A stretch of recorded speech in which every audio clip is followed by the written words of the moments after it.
Double Vicon, triple Vicon. Kalau empat apa ya namanya? Quartet Vicon kah?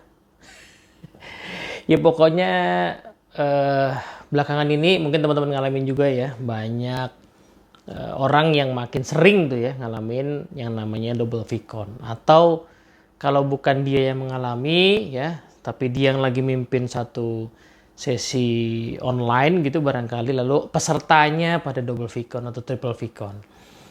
eh saya banyak merenungkan hal ini beberapa waktu belakangan ini dan saya ketemu satu kesimpulan bahwa double Vicon ini adalah isu kepemimpinan. Kok jadi salah pemimpinnya? Yuk kita bahas video kali ini yuk.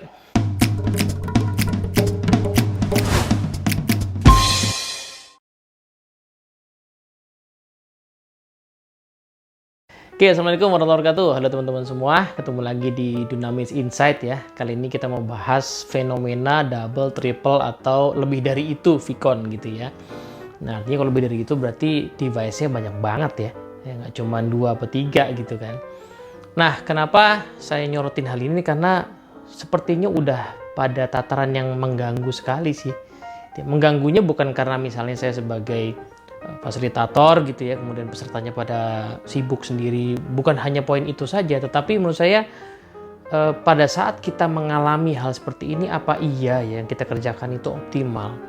Apa tidak kemudian ini berdampak buruk bagi meeting itu sendiri atau bagi kita sebagai orang yang melakukan ya?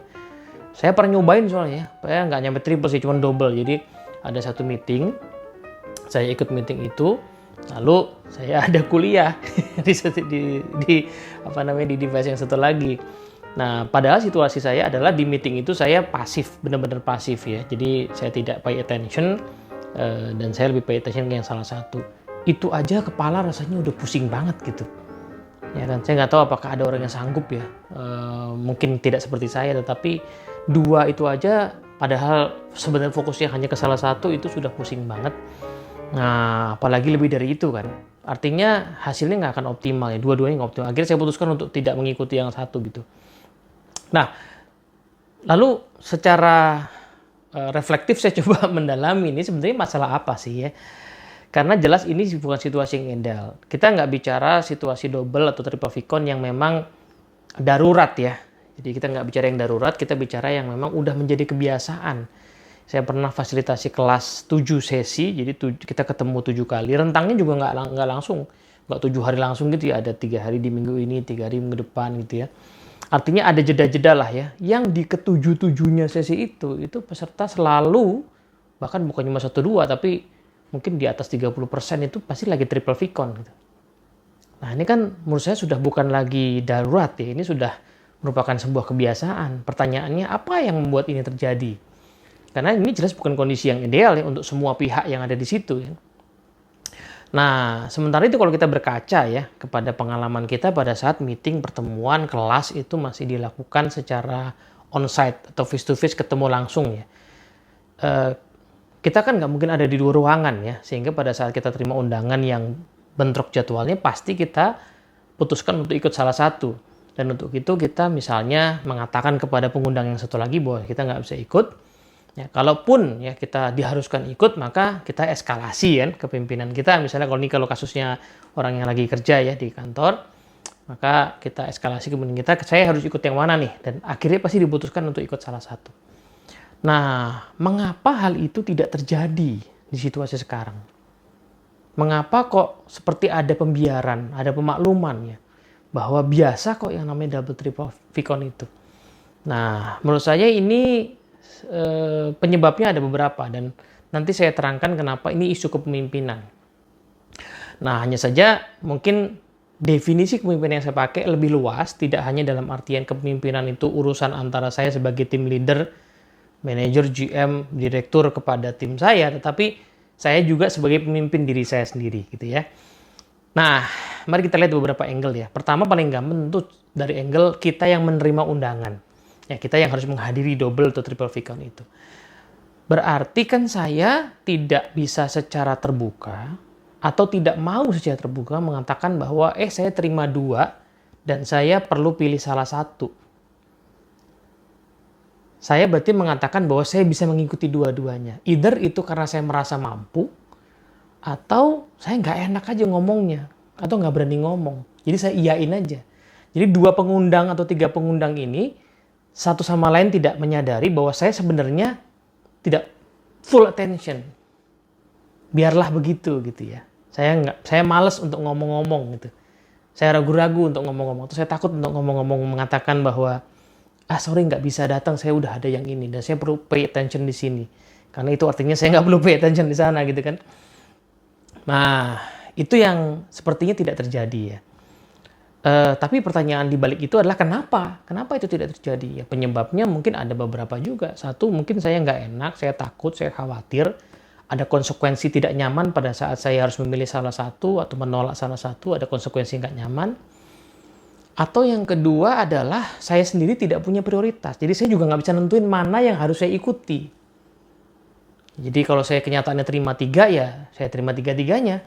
Saya kesulitan untuk menentukan bahwa saya kayaknya harus ikut yang A, yang B sama C, nggak bisa.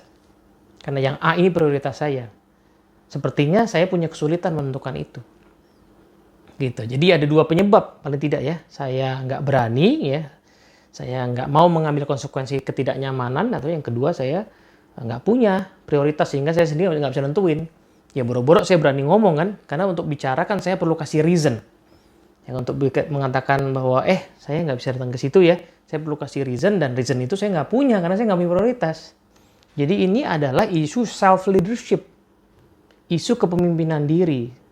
Sebagai pelaku dari double triple Vicon, saya nggak punya prioritas, saya nggak bisa ngatur waktu saya, atau saya nggak punya keberanian, gut gitu ya, proaktivitas untuk mengatakan tidak gitu. Ini 2 sisi ini barangkali ya. Nanti boleh teman-teman kasih komentar ya, kalau ada 2 alasan lain boleh diinformasikan, nanti bisa kita bisa eksplorasi. Karena jelas ini situasi yang tidak ideal. Mungkin dimaklumi kalau terjadi sesekali, tapi kalau sudah jadi habit sehari-hari, rasa-rasanya ini sudah problem sih. Kecelakaan di sebuah jalan, di sebuah area, sekali dalam misalnya setengah tahun atau setahun, itu kita anggap itu musibah. Tapi kalau setiap bulan, setiap minggu di tempat itu ada kecelakaan, berarti tempat itu mengundang celaka. Tempat itu harus diteliti kan. Ada apa di tempat itu? Kita nggak bisa hanya bilang, ya musibah terjadi tiap minggu. Nggak bisa. Ini tempatnya sama gitu kan. Nah ini orang di jam yang sama kok setiap hari sekarang jadi terbiasa double triple, ini problem. Ya kan? Nah itu dari sisi si pelakunya ya, orang yang melakukan double triple Vicon. Sekarang kita nggak bisa hanya melihat itu aja kan, kita coba lihat dari sisi yang lainnya, dari sisi pengundang. Nah, pengundang sebenarnya mengundang orang itu kan tujuannya supaya orang hadir dan bisa kontributif kan. Logikanya kan begitu. Ngapain saya ngundang orang yang tidak bisa berkontribusi? Gitu. Nah, padahal kalau kenyataan yang saya undang itu tidak sepenuhnya pay attention, maka berarti apa tujuan saya mengundang kalau gitu? Sekedar namanya muncul di layar, atau sekedar kalau dipanggil dia nyaut, atau sekedar kalau misalnya ditanya dia jawab, tapi kemungkinan jawabannya juga tidak optimal ya, tidak, karena sekali lagi dia tidak full pay attention gitu. Jadi jawabannya pasti sekenanya, seadanya. Berarti kan kita mengambil risiko untuk kualitas meeting itu sebenarnya tidak optimal. Ya kan? Nah, artinya menyadari situasi yang udah chaos ini, saya sebagai pengundang meeting kan sebenarnya perlu untuk betul-betul memastikan ini yang datang ini bisa full attention apa enggak. Ini yang datang ini bisa secara optimal memberikan kontribusi di diskusi apa tidak. Kalau memang tidak bisa, ya berarti saya harus mengusahakan waktu pertemuan yang lain. Atau kalau saya nggak mau mengusahakan itu, berarti saya artinya bersedia untuk menerima konsekuensi bahwa si orang ini akan ngasih atensi, ngasih kontribusi yang ala kadarnya. Pertanyaannya apakah kita mau sebenarnya ya? Kalau ditanya kan, apakah kita betul-betul mau menerima konsekuensi bahwa yang datang ini hanya kasih kontribusi ala kadarnya? Nah, yang ketiga, kita juga harus menentukan apakah betul kita perlu ngundang orang ini. Jangan-jangan memang nggak perlu amat diundang. Jadi asal sebar aja, dan ini it happens ya, saya menemukan ada yang cerita begitu. Jadi di kantornya dia itu orang ngundang meeting tuh asal masukin nama aja gitu. Ya, pokoknya semua diundang, nggak dipikir bener, ini perlu bener datang apa tidak gitu. Nah akhirnya memang orang seolah-olah menerima undangan banyak sekali ya. Plus ditambah tadi, sisi yang pertama orang yang nggak bisa prioritizing, diterima semua, lah meeting itu basically tidak optimal. Jadi dari sisi si pengundang sendiri punya sumbangan. Karena nggak betul-betul memikirkan meeting ini buat apa, siapa yang harus datang, kontribusinya apa. Sehingga asal kirim, asal undang, tidak berusaha memastikan, kamu beneran bisa datang apa enggak nih? Bisa full attention apa enggak nih? Gitu ya. Saya butuhnya full attention gitu. Nah, nggak memastikan itu ya akhirnya memang meeting itu ya sekedar ada. Gitu. Jadi balik lagi dengan berkorelasi dengan penyebab pertama ya si pelaku, ini si pengundang juga berarti adalah orang yang menerima mediocrity ya. Dan ini isu kepemimpinan lagi. Ya kan? Kita kan pengen setiap momen pekerjaan, tugas, waktu itu hasilnya excellence. Nah, tapi kalau situasinya double triple vicon gitu, berarti artinya kita menerima hidup hasil yang mediocre gitu, yang ala kadarnya. Nah, itu angle yang kedua ya. Nah, ini balik lagi, ini juga isu self leadership juga ya. Isu self leadership ya, kita sebagai pengundang juga tidak punya kejelasan apa yang mau kita capai di pertemuan ini. Nah, angle yang ketiga adalah angle dari sisi leader, gitu ya. Leader ini pertanyaannya, merhatiin nggak sih bahwa anggota timnya itu sekarang kondisi meetingnya kayak gitu, gitu. Bahwa timnya ini double triple vicon setiap hari. Saya nggak, sekali lagi sih ini tidak bicara yang occasional sesekali, yang darurat gitu. Ini bicara yang sudah tiap hari. Ini leadernya merhatiin nggak sih kalau timnya itu kayak gitu? Dan apakah leadernya menyadari bahwa itu artinya timnya pertama sakit kepala ya, kedua prioritasnya berarti kan nggak jelas, atau timnya nggak berani atau nggak enak ngomong, berarti nggak ada keterbukaan kan untuk say no. Ini tiga-tiga ini kan indikasi pola kerja yang tidak sehat. Timnya sakit kepala tentu saja tidak sehat. Timnya nggak tahu prioritas sehingga nggak bisa say no juga tidak sehat. Atau timnya nggak bisa say no karena tidak berani, nggak enak menyatakan, berarti kan tidak ada keterbukaan komunikasi, itu juga tidak sehat. Pertanyaannya, apakah leadernya perhatian, aware, sadar, dan apakah sudah do something terhadap situasi ini? Atau diem-diem aja, karena dia sendiri juga mengalami kan. Dia sendiri juga nggak punya prioritas, dia sendiri juga nggak berani ngomong, nggak enak ngomong ya. Nah, disinilah saya berkesimpulan, ini ternyata problem leadership ya. Kekacauan situasi video conference saat ini itu ya isu kepemimpinan, baik konteksnya kepemimpinan diri maupun konteksnya kepemimpinan tim.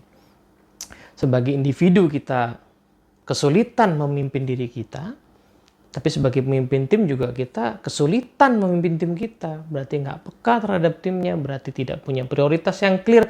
Kamu fokus ke sini aja, yang itu nggak usah dulu. Nanti saya ngomong sama yang ngundang, atau saya ngomong sama atasan yang ngundang. Gitu, karena saya mau kamu excellence di sini. Gitu. Nah, lalu saya sudah membayangkan bahwa video ini akan mungkin ya di counter dengan pikiran, Mas, di zaman sekarang itu, bagi di era kayak kondisi sekarang ini, yang namanya prioritas itu emang banyak, Mas. Semuanya urgent, semuanya penting. Nah, balik lagi ya. Kecelakaan di satu jalan itu bisa kita anggap musibah kalau terjadinya sesekali. Tapi kalau setiap hari, itu pasti bukan kecelakaan yang namanya musibah. Itu namanya bad planning, bad prevention. Iya kan? Kita kan nggak bisa lagi memaklumi ya, yang tinggal di Jakarta ya, kemacetan Jakarta sebagai ya sudah nature-nya Jakarta, kita nggak bisa maklumi lagi kan. Kenapa? Karena kita bilang, iya puluhan tahun macet kok, bu ditata transportasi publiknya. Ya memang nggak cepat natanya, tetapi yuk ditata gitu kan. Kita nggak akan menerima begitu saja. Ya namanya Jakarta, ya macet lah, kan nggak bisa bilang begitu. Ya kan? Ya balik lagi bahwa situasi darurat itu pada satu waktu tertentu memang chaos, ya prioritas banyak. Tapi kalau sudah tiap hari, dan ini sudah 2 tahun ya sejak kita banyak online ya selama pandemi ini, ini sih rasa-rasanya sudah bukan lagi situasi yang kebetulan ya, bukan situasi yang konsekuensi dari VUCA. Ini sih sudah bad planning, and yang paling jelas adalah bad leadership. Nah, saya mengatakan ini bukan untuk menyalahkan siapapun, tapi saya ingin mengajak, kayaknya kita perlu beresin deh ya, karena saya menebati di banyak klien ya, termasuk mungkin di organisasi saya sendiri. Ini sudah sangat mengganggu, membahayakan, dan yang paling utama adalah ya sebenarnya kita mengerjakan banyak hal tapi belum tentu ada hasil yang optimal. Kita masuk ke dalam pusaran mediocrity. Moga-moga bermanfaat. Assalamualaikum warahmatullahi wabarakatuh.